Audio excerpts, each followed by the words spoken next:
just in time. Just reading from the Harvard Classics, Classic Tale by Hans Christian Andersen, titled The Emperor's New Clothes. Join me, would you? Many years ago there lived an emperor who was so excessively fond of grand new clothes that he spent all his money upon them, that he might be very fine. He did not care about his soldiers, nor about the theater, and only liked to drive out and show his new clothes. He had a coat for every hour of the day, and just as they say of a king, he's in council, so they always said of him, the emperor is in the wardrobe. In the great city in which he lived, it was always very merry. Every day came many strangers. One day 2 rogues came. They gave themselves out as weavers and declared that they could weave the finest stuff anyone could imagine. Not only were their colors and patterns, they said, uncommonly beautiful, but the clothes made of the stuff possessed the wonderful quality that they became invisible to anyone who was unfit for the office he held, or was incorrigibly stupid. Those would be capital clothes, thought the emperor. If I wore those, I should be able to find out what men in my empire are not fit for the places they have. I could tell the clever from the dunces. Yes, the stuff must be woven for me directly. And he gave the 2 rogues a great deal of cash in hand, that they might begin their work at once.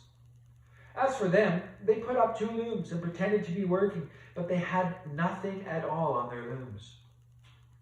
They at once demanded the finest silk and the costliest gold. This they put into their own pockets, to be sure, and worked at empty looms till late into the night. I should like to know how far they've gone on with the stuff, thought the emperor. But he felt quite uncomfortable when he thought that those who were not fit for their offices could not see it. He believed indeed that he had nothing to fear for himself, but yet he preferred first to send someone else to see how matters stood. All the people in the city knew what peculiar power the stuff possessed, and all were anxious to see how bad or stupid their neighbors were. I will send my honest old minister to the weavers, thought the emperor. He can judge how best the stuff looks, for he has sense, and no one understands his office better than he. Now the good old minister went out into the hall where the 2 rogues sat working at the empty looms. Mercy on us, thought the old minister, and he opened his eyes wide.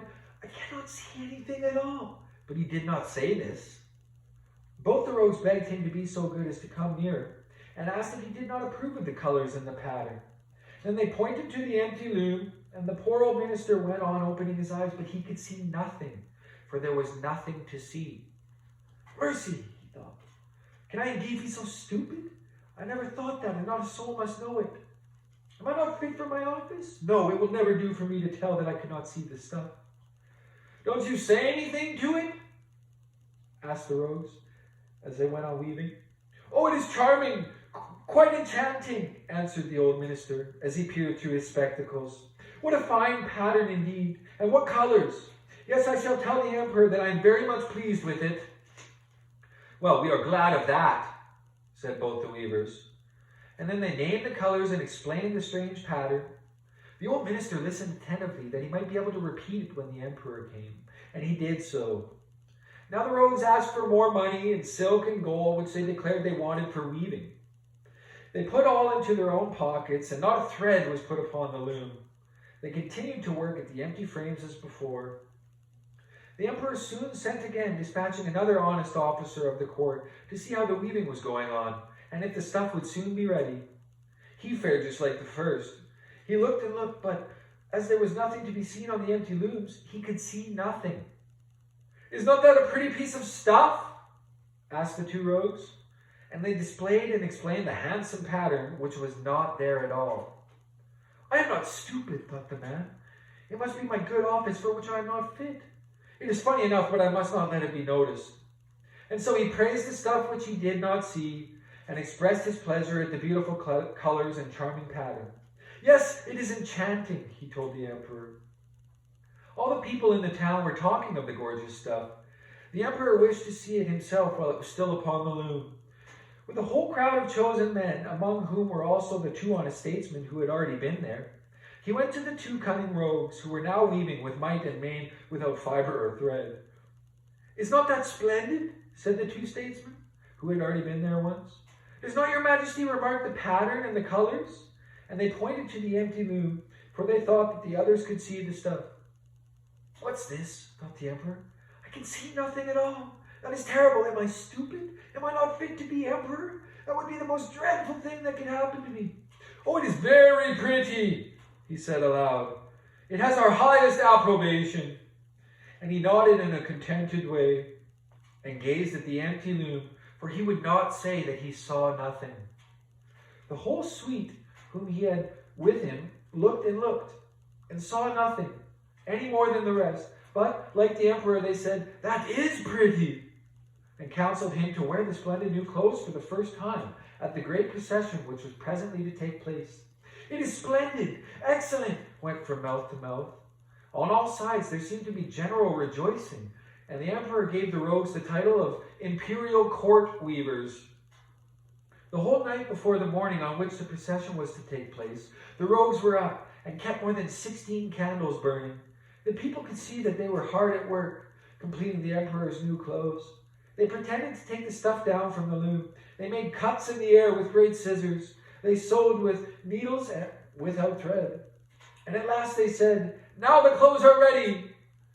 The emperor himself came with his noblest cavaliers, and the two rogues lifted up one arm as if they were holding something and said, "See, here are the trousers, here's the coat, here's the cloak," and so on. "It is as light as spider's web. One would think one had nothing on, but that's just the beauty of it." "Yes," said all the cavaliers, but they could not see anything, for nothing was there. "Will your imperial majesty please to condescend to take off your clothes?" said the rogues. "Then we will put on you the new clothes here in front of the great mirror."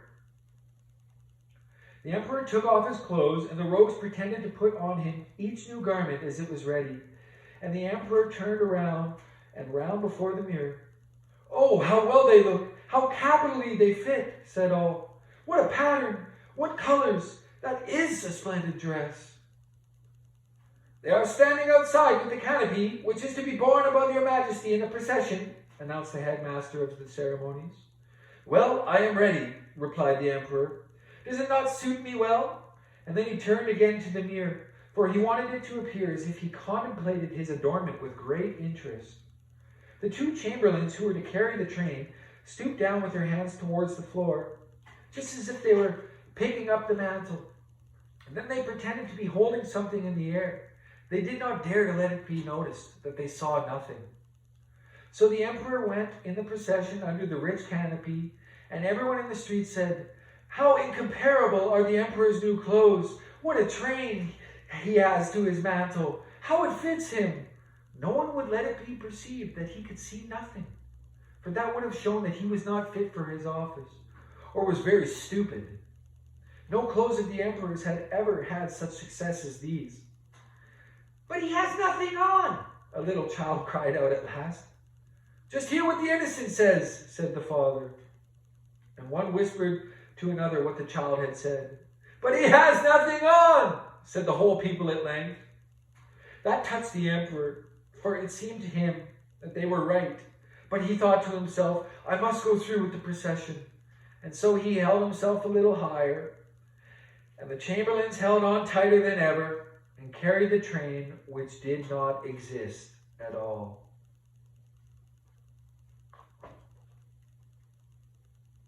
Kind of relevant.